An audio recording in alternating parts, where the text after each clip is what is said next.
Hey everyone, State Representative Matt Commons here. Just wanted to take some time to do a quick year in review video and talk about some of the accomplishments we've had, myself, and then as a state we've had in the last calendar year.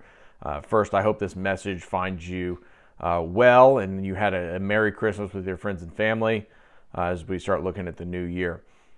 Thank you for sending me to the Indiana State House to be your state representative. It is such an honor. I'm excited to get back to work next week as we start the session on January 5th. It's going to be a short session. We'll be in January and out February, but excited to get back to work for you.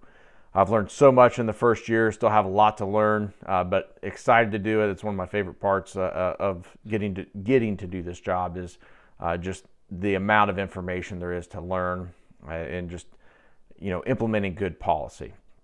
My first session, I was excited to pass and fortunate to pass 3 bills, House Enrolled Act 1016, 1002, and 1003, dealing from school safety, pre-K and religious liberty, and also preventing state offices from being housed in foreign adversarial countries like China.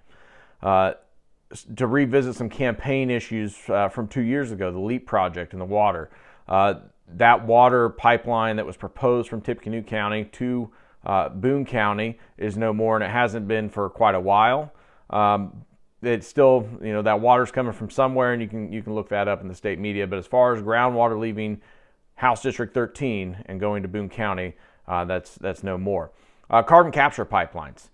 Thanks to the Trump administration and the rollback of a lot of Green New Scam, carbon credit policies, BP has divested a lot of their interest there. They're not going to look at Benton County or Newton or Jasper. They're not looking at that technology right now at all. Tenaska, I haven't heard from them in Warren County, but those projects are largely stopped, on hold, but we haven't heard from them in a long period of time. That's a great thing for us. And the IEDC's budget, with the state biennial budget, the IEDC's budget was cut by around 20%. So, they don't have the ability to leverage and do some of these backdoor projects that they've done in the past. So there's still some places we can make some improvements there, but we've come a long way from where we were 2-3 years ago. So excited about that. As a legislature, House Republicans passed a transformative property tax bill. We're still got some stuff waiting on some numbers for next year, but Hoosier property tax owner or property owners are going to see a reduction in their property taxes in the next year. Still have work to do in utilities and healthcare, but we passed big bills on both of those issues. Excited to see those start to get implemented.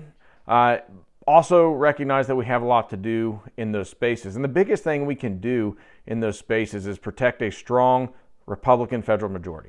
Hands down, the only way we're going to get lower health care, lower utility costs is if we can support strong Republican federal majority. There's no way around it.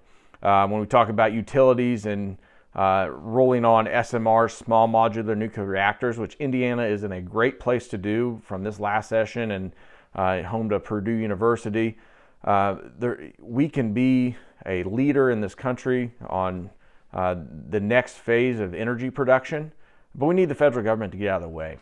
We need to deregulate the EPA. We need help from the state needs help on that. So if we can get there and protect that federal majority, that's going to go a long way to providing clean, reliable, efficient power. And the same thing applies to healthcare. If we can get the insurance companies out of the way when they're denying and delaying care, they're not the doctors, but they're denying and delaying care for patients across this state and across this country. When PBMs, pharmacy benefit managers, are siphoning off our tax dollars, that's not good for us that use healthcare in this country. So the best thing we can do is protect those federal majorities there.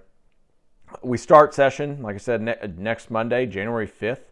Excited to get to work. You can follow the session and all the bills posted, including several that I've offered, and I'll make some videos here in the next few weeks on bills I've authored. At iga.in.gov. You can see, like I said, bills I've authored, bills others have offered, and follow session. Just a quick reminder, it's, bills are authored, but if they don't get a committee hearing, those bills will die.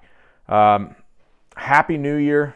Please have a safe and happy New Year. And thank you again. I look forward to representing you in the Indiana State House, this year and next year with your continued support. Thank you.